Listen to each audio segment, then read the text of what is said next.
तंदूरी मोमोज वाली।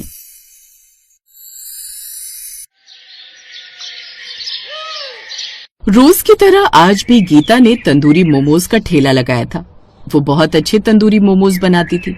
उसकी खुशबू से लोग तंदूरी मोमोज खाने के लिए खींचे चले आते थे। आज भी तंदूरी मोमोज की खुशबू सूंघकर दो लड़के आए और बोले, दीदी आपके तंदूरी मोमोज की खुशबू तो दूर दूर तक फैलती है। जो ना खाना चाहे वो भी खिंचा चला आता है। जरा मुझे भी एक प्लेट तंदूरी मोमोज लगा दो। हाँ हाँ भैया, क्यों नहीं, मैं अभी आपके लिए तंदूरी मोमोज लगा देती हूँ। ये कहकर गीता ने दोनों के लिए तंदूरी मोमोज लगा दिए। लड़कों ने तंदूरी मोमोज खाया और गीता की बहुत तारीफ की। दूसरा लड़का बोला, आपके हाथों के बनाए हुए तंदूरी मोमोज का कोई जवाब नहीं है। इतने स्वादिष्ट तंदूरी मोमोज तो मैंने कहीं खाया ही नहीं। वैसे दीदी आपने इतने स्वादिष्ट तंदूरी मोमोज बनाना कहाँ से सीखा? भैया मेरी माँ बहुत अच्छे से तंदूरी मोमोज बनाती थी, बस मैंने उन्हीं से बनाना सीखा था। लेकिन अब वो इस दुनिया में नहीं रही। ये तो बहुत बुरा हुआ दीदी। अच्छा दीदी अब हम चलते हैं, फिर आएंगे आपके तंदूरी मोमोज खाने। ऐसा कहकर वो लड़के चले जाते हैं। ऐसे ही समय बीत रहा था और गीता का तंदूरी मोमोज का ठेला बहुत अच्छा चल रहा था। एक दिन शहर से गंगा नाम का एक लड़का उस गांव में घूमने आया। गंगा ने देखा कि गीता के तंदूरी मोमोज बहुत अच्छे बिक रहे हैं। ये देखकर गंगा ने सोचा, अरे वाह, इस लड़की के तंदूरी मोमोज के ठेले पर कितनी भीड़ है और पूरे बाजार में केवल एक ही तंदूरी मोमोज का ठेला है। शहर में तो मोमोज बेचकर मुझे कुछ अच्छा फायदा होता नहीं है। क्यों ना मैं ऐसी गांव में तंदूरी मोमोज का ठेला लगा लूं। क्या पता इस लड़की की तरह मेरा भी तंदूरी मोमोज का ठेला बहुत अच्छा चल जाए। शहर में गंगा के मोमोज बिक नहीं रहे थे, लेकिन गांव में उसके तंदूरी मोमोज गीता के तंदूरी मोमोज की तरह बिकेंगे। बस यही सोचकर अगले दिन गंगा शहर से तंदूरी मोमोज बनाने का सारा सामान ले आता है। किराए से लेकर एक तंदूरी मोमोज का ठेला लगा लेता है। साथ ही बोर्ड बनाकर लिख देता है, शहर के तंदूरी मोमोज अब गांव में भी। तभी वहाँ से कुछ लोग जा रहे होते हैं और जब उनमें से कुछ लोग उसका बोर्ड पढ़ते हैं तो उनमें से एक औरत उस बोर्ड को देखकर कहती है, देख रही है नी तू, शहर से कोई तंदूरी मोमोज वाला आया है। हाँ सरला, मैं भी यही सोच रही थी कि हम रोज ही गीता दीदी के तंदूरी मोमोज खाते हैं। क्यों ना आज इस नए तंदूरी मोमोज के ठेले से मोमोज खाएं, शायद हम इसका स्वाद कुछ ज्यादा ही अच्छा लग जाए। हाँ नीतू चल, हम वहीं से तंदूरी मोमोज खाते हैं। कभी कभी कुछ नया ट्राई करना चाहिए। दोनों लड़कियां गंगा के ठेले पर आती हैं और कहती हैं, अरे भैया जरा हमें भी तो शहरी तंदूरी मोमोज खिलाना। हाँ बहन जी, अभी लगाता हूँ। दोनों लड़कियों ने वो तंदूरी मोमोज खाए और तब सरला बोली, क्या भैया, आपके तंदूरी मोमोज में तो बिल्कुल भी स्वाद नहीं है। आपकी शहरी तंदूरी मोमोज से तो अच्छे हमारी गीता दीदी के तंदूरी मोमोज है। पैसे ही बर्बाद कर दिए। चल नीतू, अब हम सरला दीदी के ठेले से ही मोमोज खाएंगे। वो लोग ऐसा कहकर वहाँ से चले जाते हैं और गीता के ठेले पर जाकर तंदूरी मोमोज खाते हैं। ऐसे कुछ और भी ग्राहक आते हैं और वो भी शहरी तंदूरी मोमोज खाते हैं, लेकिन उन्हें शहरी तंदूरी मोमोज पसंद नहीं आते और वो वापस गीता के ठेले पर जाकर तंदूरी मोमोज खाते हैं। ऐसे कुछ समय बीत जाता है। ये तो अच्छा नहीं हो रहा है। लोगों को मेरे तंदूरी मोमोज पसंद ही नहीं आ रहे। उन्हें सिर्फ गीता की तंदूरी मोमोज पसंद आ रहे हैं। अगर ऐसे ही चलता रहा तो मुझे जल्दी अपना ठेला बंद करना पड़ेगा। और कुछ दिन ऐसे ही बीत जाते हैं। गंगा के ठेले पर अब कोई भी ग्राहक नहीं आता था और गंगा के सारे मोमोज वैसे ही रखे रह जाते थे। एक दिन गंगा अपने आप से कहता है, ऐसे तो मेरा बहुत घाटा हो रहा है। मुझे कोई ना कोई तरकीब निकालनी होगी। उसके बाद गंगा गीता के ठेले पर जाता है और कहता है, गीता दीदी आप तो देख रही हैं ना कि आपके तंदूरी मोमोज के ठेले के आगे मेरा ठेला बिल्कुल भी नहीं चल रहा है। हाँ भैया देख तो रही हूँ, लेकिन इसमें मेरी भी कोई गलती नहीं है।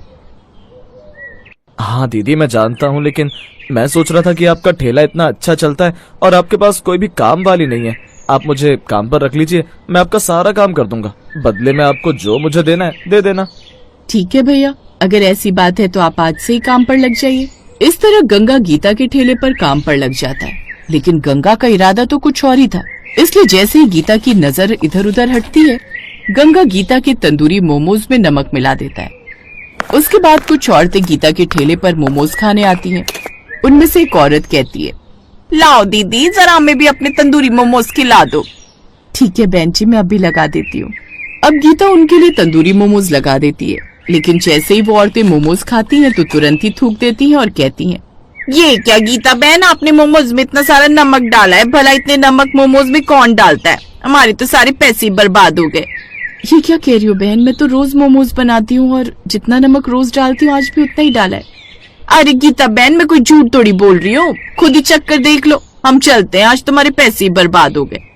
वो लोग वहां से चले जाते हैं। गीता मोमोज को चेक कर देखती है तो सचमुच उसके मोमोज में नमक ज्यादा थे। गीता को समझ नहीं आता कि ये कैसे हो गया।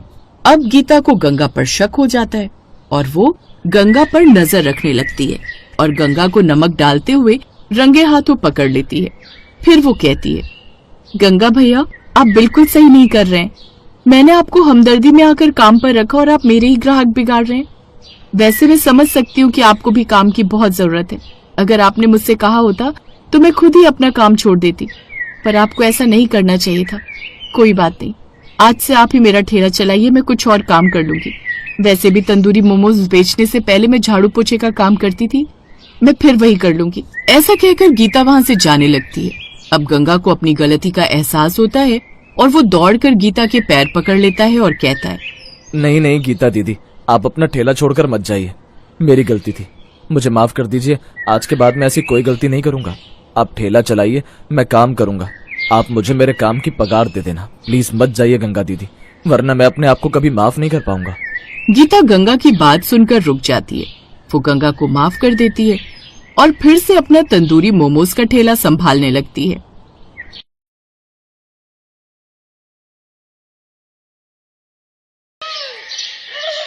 चंदन के कुरकुरे मोमोज का ठेला बहुत बढ़िया चल रहा था। शाम के 6 बजते ही उसके ठेले पर ग्राहकों की भीड़ लग जाती थी। चंदन खूब मेहनत से कुरकुरे मोमोज बनाता और ग्राहकों को देता। चंदन की एक खासियत थी, वो कुरकुरे मोमोज बनाने के लिए जो भी सामान इस्तेमाल करता था वो बहुत ही बढ़िया क्वालिटी का होता। उसकी यही खासियत लोगों को बहुत पसंद आती थी।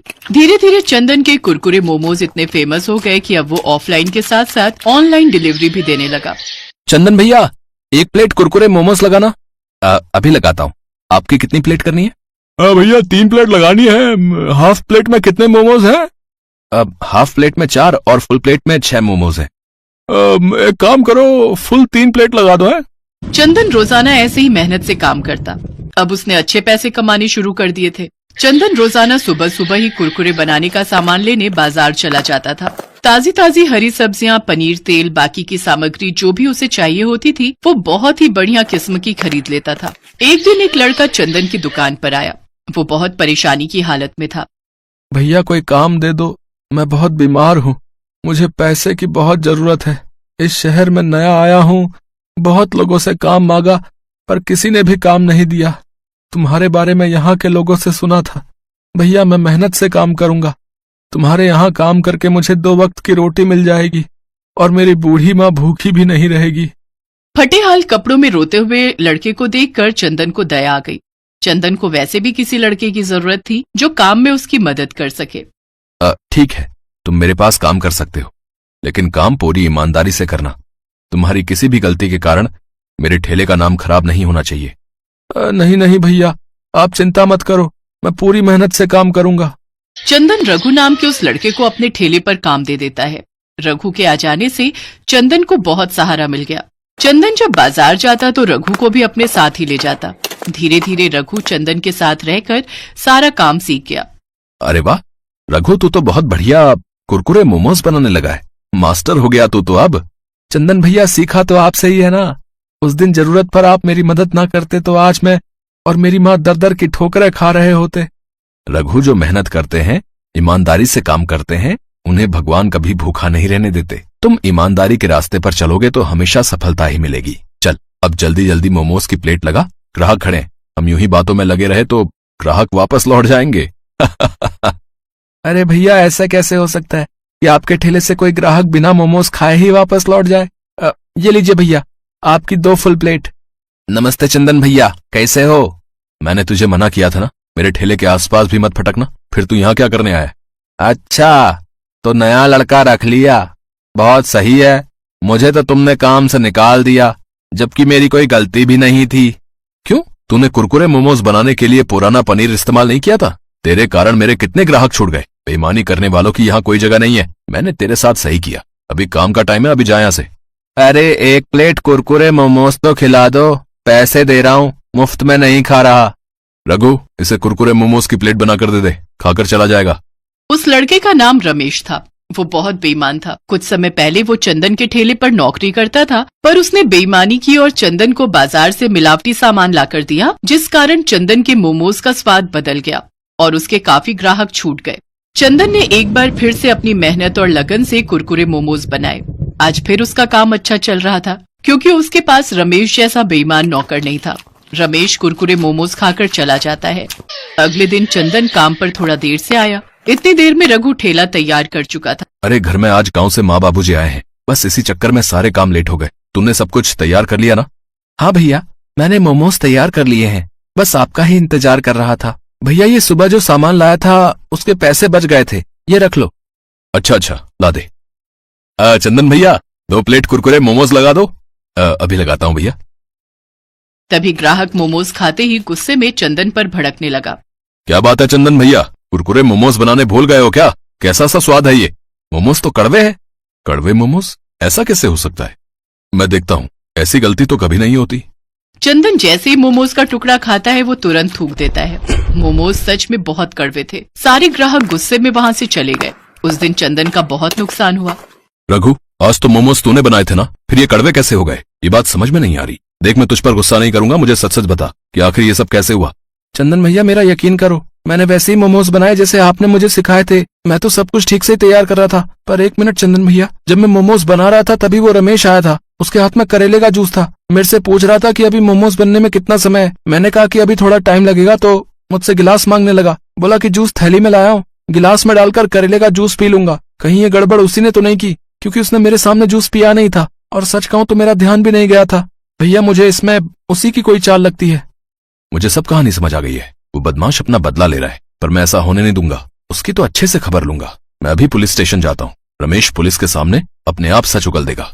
चंदन भैया मैं भी आपके साथ चलता हूँ। चंदन रघु के साथ पुलिस स्टेशन जाता है और रमेश के खिलाफ रिपोर्ट लिखवाता है। पुलिस के डर से रमेश सब सच उगल देता है कि उसने ही मोमोज के मसाले में करेले का जूस डाला था। चंदन भैया एक बात पूछूं, जब ग्राहक गुस्से में मोमोज वापस करके गए तो आपने मेरे ऊपर बिल्कुल भी गुस्सा नहीं किया, जबकि वो मोमोज तो मैंने ही बनाए थे।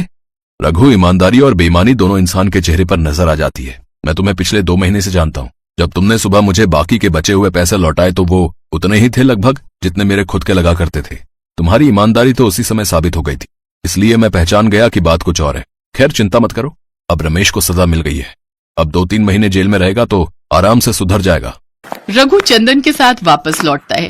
ग्राहकों को भी ये सच्चाई पता चल चुकी थी, इसलिए फिर से वही भीड़ चंदन के कुरकुरे मोमोज के ठेले पर लगने लगी, जैसे हमेशा लगती थी।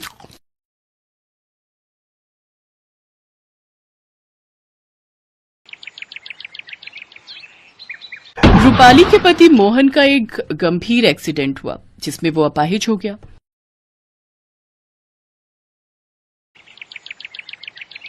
अब वो घर पर ही रहने लगा, जिससे घर चलाना मुश्किल हो गया। रूपाली के साथ उसकी सास विमला भी रहती थी, जो रूपाली को बहुत परेशान करती थी। सारा दिन न जाने क्या क्या करती हो। अरे उधर देखो, बेचारा मेरा बेटा भूखा पड़ा है, उसे जाकर खाना दे। अपने पति की ठीक से देखभाल भी नहीं होती तुझसे। ऐसा क्यों कहती हो माँ जी? आप तो जानती हैं घर के हालात कैसे हैं। कल मंदिर से जो भंडारा मिला था वो मैंने आपको और इन्हें खाने को दे दिया था। मैं तो खुद कल से भूखी हूँ। हैं? तो हमें क्या पता था, हमें लगा तू खाकर आई होगी।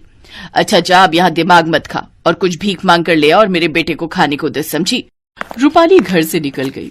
कुछ दूर चलने पर उसकी नजर एक ढाबे पर गई, जहाँ से बहुत अच्छी खुशबू आ रही थी। वो उस ढाबे के डस्टबिन की तरफ जाती है, फिर उसमें से रोटियां बिनकर घर लाती है और अपने पति को खाने को देती है।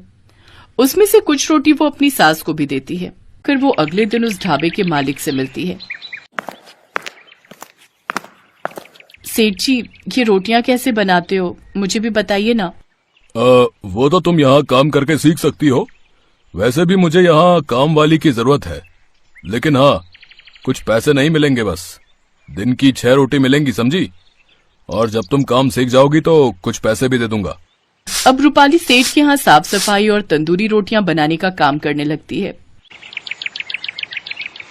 फिर कुछ दिन बाद एक रोज उसने सेठ जी से कहा, सेठ जी, अब तो मैं तंदूरी रोटी बनाना सीख गई हूँ, अब तो आप मुझे कुछ तनख्वाह दे दीजिए।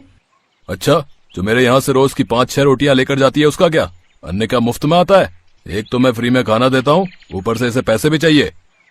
लेकिन आपने ही तो कहा था। ज्यादा जुबान लड़ाने की जरूरत नहीं है, समझी? चल निकल जाओ अब यहाँ से, और दोबारा अपनी शक्ल मत दिखाना अपनी। चल। मैं तो पहले से ही जानता था कि ऐसा ही होगा। वो सेठ कुछ नहीं देने वाला, वो तो बस हम गरीबों का खून चूसना जानता है। दीदी, अब तुम जैसी तंदूरी रोटी बनाती हो ना, उसके जैसा स्वाद तो किसी की भी रोटी में नहीं है। मैं तो कहता हूँ अब अपना खुद का तंदूरी रोटी बनाने का काम शुरू करो। मेरे पास ये कुछ पैसे रखे, इससे तुम खुद का काम शुरू करो। तुम्हारा बहुत बहुत शुक्रिया राजू। रूपाली मिट्टी इकट्ठी करती है और उससे मिट्टी का तंदूर बनाकर तैयार कर लेती है, और अगले ही दिन से वो और राजू एक ठेले के पास खड़े होकर दाल मखनी और तंदूरी रोटी बनाकर बेचने लगते हैं, जिसके स्वाद की खुशबू से लोगों की भीड़ उसके ठेले पर खींची चली आती है। बहन जी, सुना है बहुत ही अच्छी तंदूरी रोटी बनाती हो तुम। जरा हमें भी एक प्लेट लगा दो भाई। जी भाई साहब।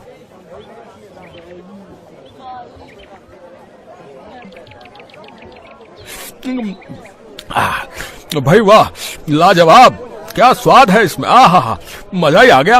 वाह वाह वाह वाह। अब तो आसपास के गांव से भी लोग उसके ठेले पर आने लगते हैं। राजू और रूपाली दोनों मिलकर खूब मेहनत करते हैं और उन्होंने खुद का एक ढाबा खोल लिया। इस तरह रूपाली के सारे दुख अब खत्म हो चुके थे और अब वो अपनी जिंदगी में बहुत खुश थी।